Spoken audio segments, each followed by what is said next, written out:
विज्ञापन में बिकती नारी। प्रस्तुत व्यंग्य के व्यंग्यकार है हरिशंकर परसाई। विज्ञापन में बिकती नारी, यह हरिशंकर परसाई का बहुचर्चित व्यंग्य है।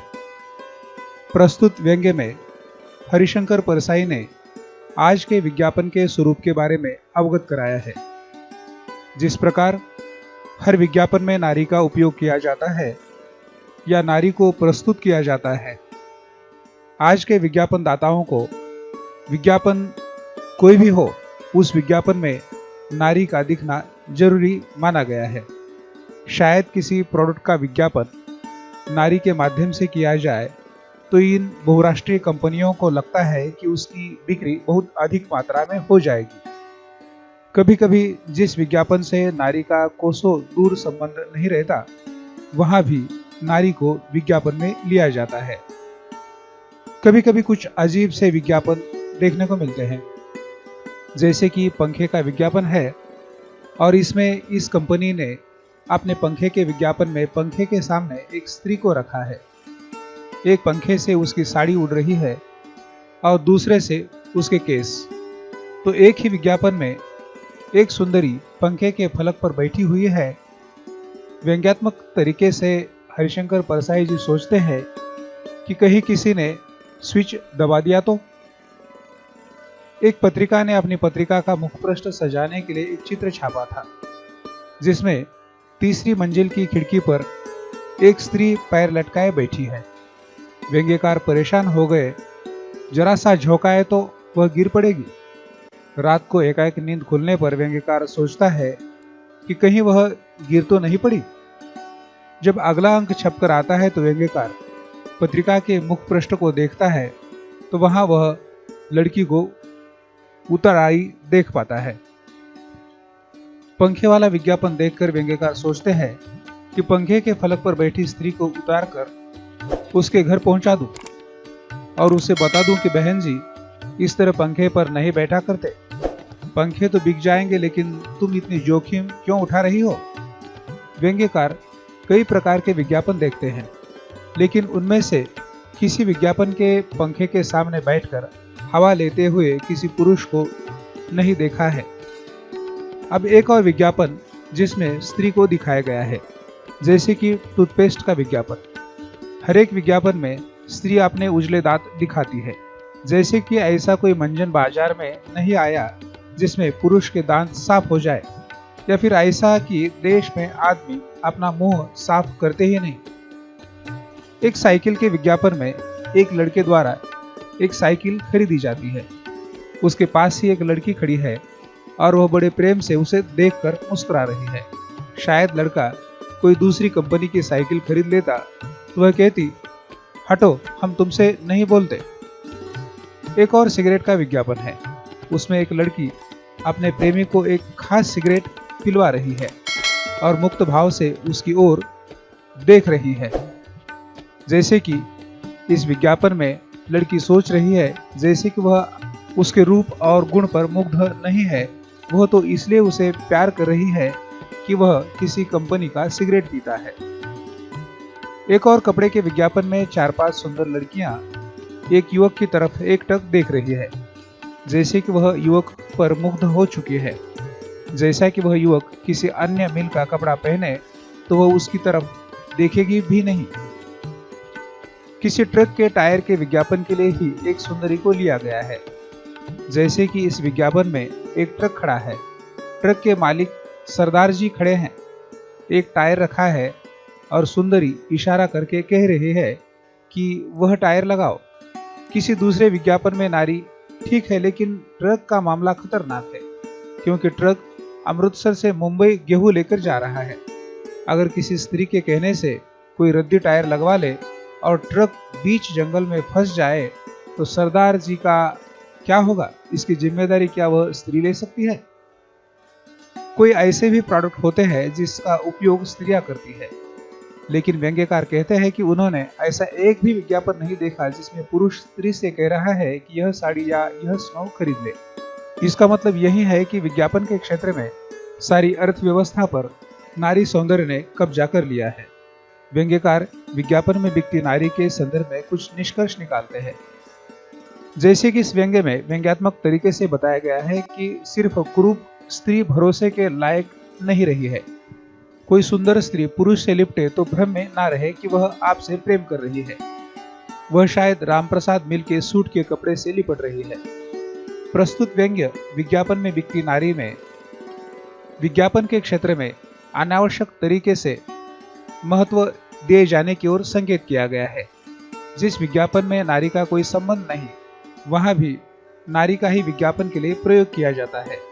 ऐसे में आज विज्ञापन में नारी ही सब कुछ और नारी द्वारा बताया गया ही सर्वश्रेष्ठ बतलाने की कोशिश की गई है। आइए इस व्यंग्य को देख लेते हैं। अखबार में भविष्य फल और विज्ञापन जरूर पढ़ता हूं। जिसका कोई भविष्य नहीं है उन्हें भी भविष्य फल पढ़ना चाहिए।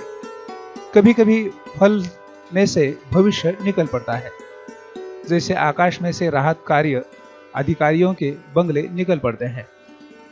मेरी राशि के सामने लिखा रहता है, इस सप्ताह आर्थिक तंगी रहेगी पर पैसे का प्रबंध हो जाएगा।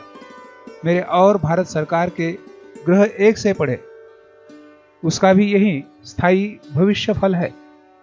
आर्थिक तंगी रहेगी पर पैसे का इंतजाम हो जाएगा। मैं पास का पैसा खर्च करने निकल पड़ता हूँ। तंगी होगी तब पैसे का इंतजाम होगा, ऐसा ज्योतिषी कहते हैं। तंगी हो न होगी तो ग्रह क्यों इंतजाम करेंगे।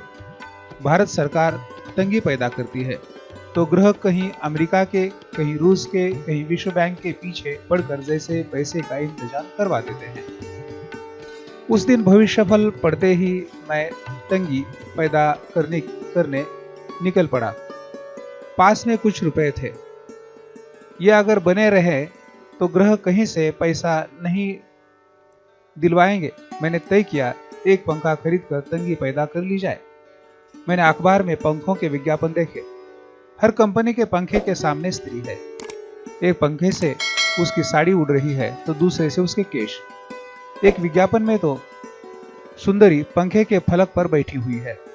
मुझे डर लगा कहीं किसी ने स्विच दबा दिया तो। ऐसी बदमाशियां आजकल होती रहती है। मैं सुंदरी के लिए बहुत चिंतित हुआ।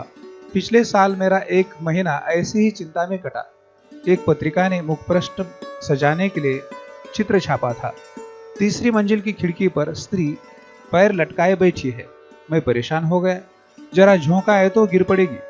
रात को एकाएक नींद खुल जाती और मैं सोचता पता नहीं उसका क्या हुआ होगा, कहीं गिर तो नहीं पड़ी। अगला अंक जब आया और मैंने देखा कि लड़की उतर गई है तब चैन पड़ी। सोचा यही पंखा खरीद लूं, स्त्री को उतार कर घर पहुंचा दूं और कहूं, बहन जी इस तरह पंखे पर नहीं बैठा करते। पंखे तो बिक जाएंगे पर तुम उनके लिए जान जोखिम में क्यों डाल रही हो। मैंने बहुत पंखे देखे। किसी के सामने कोई पुरुष बैठा हुआ हवा नहीं ले रहा है। कोई पंखा कोई पुरुष इसलिए क्यों खरीद ले कि उससे सुंदर स्त्री की साड़ी उड़ रही है। अगर उसका पुरुष पर कोई असर न हो तो धोखा हो जाएगा। लेकिन कमोबेश हर चीज का यही हाल है। टूथपेस्ट के इतने विज्ञापन है मगर हर एक स्त्री ही उजले दांत दिखा रही है। एक भी ऐसा मंजन बाजार में नहीं है जिसमें पुरुष के दांत साफ हो जाए। या कहीं ऐसा तो नहीं कि इस देश का आदमी मुंह साफ करता ही नहीं है। यह सोचकर बड़ी घिन आई कि ऐसे लोगों के बीच मुंह भी साफ नहीं करते। इस विज्ञापन में लड़के ने एक साइकिल खरीद ली है। पास ही लड़की खड़ी है। बड़े प्रेम से उसे देखकर मुस्कुराते रही है। अगर लड़का दूसरी कंपनी की साइकिल खरीद लेता है तो लड़की उससे कहती, हटो हम तुमसे नहीं बोलते, तुमने अमुक साइकिल नहीं खरीदी। यह एक और लड़की है जो प्रेमियों को एक खास सिगरेट पिलवा रही है। वह सिगरेट पी रहा है और यह मुग्ध भाव से देख रही है। तू यह मत समझ लेना कि मैं तेरे रूप और गुण पर मुग्ध हूं। मैं तो इसलिए तुझे प्यार करने आई हूं कि तू यह सिगरेट पीता है। ये 4-5 सुंदरियां उस युवक की तरफ एकटक देख रही है। सुंदरियों, तुम उस युवक पर क्यों मुग्ध हो? वो सुंदर है इसलिए नहीं, वह अमुक मिल का कपड़ा पहने है इसलिए। वह किसी दूसरी मिल का कपड़ा पहन ले तो हम उसकी तरफ देखेंगे भी नहीं। हम मिल की तरफ से मुग्ध होने की ड्यूटी पर है। सुंदरी को ट्रक और टायर से क्या मतलब? मगर इस विज्ञापन में ट्रक खड़ा है, ट्रक के मालिक सरदार जी खड़े हैं, एक टायर रखा है और सुंदरी इशारा कर रही है वह टायर लगाओ। यह बात बर्दाश्त नहीं की जा सकती।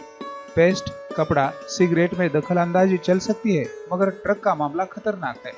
ट्रक को अमृतसर से मुंबई गेहूं भरकर ले जाना है। अगर स्त्री के कहने से रद्दी टायर लगा लिया और वह कहीं बीच जंगल में धोखा दे गया तो सरदार जी का क्या होगा? इसकी जिम्मेदारी किस पर? मैंने कोई विज्ञापन ऐसा नहीं देखा जिसमें पुरुष स्त्री से कह रहा हो कि यह साड़ी या यह स्नो खरीद ले। अपनी चीज वह खुद पसंद करती है, मगर पुरुष की सिगरेट से लेकर टायर तक में दखल देती है। ऐसा लगता है कि सारी अर्थव्यवस्था पर नारी सौंदर्य ने कब्जा कर लिया है। मैं नहीं जानता स्त्रियां इन विज्ञापनों में अपने रोल के बारे में क्या सोचती है, मगर इनसे ये निष्कर्ष निकलते हैं। इस देश की सारी सुंदर स्त्रियां कंपनियों की नौकरानियां हैं। उनका काम कंपनी की तरफ से पुरुष को फुसलाना है। सुंदर स्त्री के जीवन का महान उद्देश्य है किसी कारखाने का माल बिकवाना। सौंदर्य की परिभाषा, सौंदर्य स्त्री की वह मोहिनी शक्ति है जिसके वशीभूत होकर पुरुष रद्दी सामान खरीद लेता है। इस देश का पुरुष बोडम है, उसे किसी चीज की परख नहीं है, उसमें सुरुचि का भी अभाव है। स्त्री सिगरेट और टायर के मामले में भी विशेषज्ञ होती है। इस देश का पुरुष स्त्री का गुलाम है, वह जो चीज बता देती है उसी को खरीद लेता है। स्त्री अपने उपयोग के किसी सामान में पुरुष को दखल नहीं देने देती। वह साड़ी अपनी इच्छा से खरीदेगी, मगर पुरुष को टायर अपनी इच्छा से नहीं खरीदने देगी। कोई सुंदर स्त्री किसी पुरुष से सच्चा प्रेम नहीं करती, वे उसी पुरुष से प्रेम करने लगती है जो उनकी बताई कंपनी का माल खरीदता है। सच्चा प्रेम सिर्फ कुरूप स्त्रियां करती है, क्योंकि वे किसी कंपनी का माल नहीं बिकवाती। अब सिर्फ कुरूप स्त्री भरोसे के लायक रह गई है, सुंदरी का कोई भरोसा नहीं। कोई सुंदरी अगर मेरी तरफ मुग्ध होकर देखती है तो मैं समझ जाता हूँ कि मैं उस कंपनी के जूते पहने हूँ जिसकी तरफ से यह मुग्ध होने की ड्यूटी कर रही है। अगर कोई सुंदरी पुरुष से लिपट जाए तो यह सोचना भ्रम है कि वह तुमसे लिपट रही है। वह शायद राम प्रसाद बिस्मिल के सूट के कपड़े से लिपट रही है। अगर कोई सुंदरी तुम्हारे पांवों की तरफ देख रही है तो वह सतयुगी समर्पिता नारी नहीं है, जिसके लिए कहा गया है एक ही धर्म एक व्रत नेमा, काय वचन मन पति पद प्रेमा। वह तुम्हारे पांवों में पड़े धर्मपाल शू कंपनी के जूते पर मुग्ध है। सुंदरी आंखों में देखे तो जरूरी नहीं कि वह आंखें मिला रही है, वह शायद नेशनल ऑप्टिशियंस के चश्मे से आंख मिला रही है। प्रेम व सौंदर्य का सारा स्टाफ कंपनियों ने खरीद लिया है, अब ये उन्हीं के मार्फत मिल सकते हैं। छात्रों, यह वीडियो निश्चित रूप से आपको पसंद आया होगा। आप इसी तरह की वीडियो देखना चाहते हैं तो इस चैनल को लाइक, शेयर और सब्सक्राइब करना न भूलें।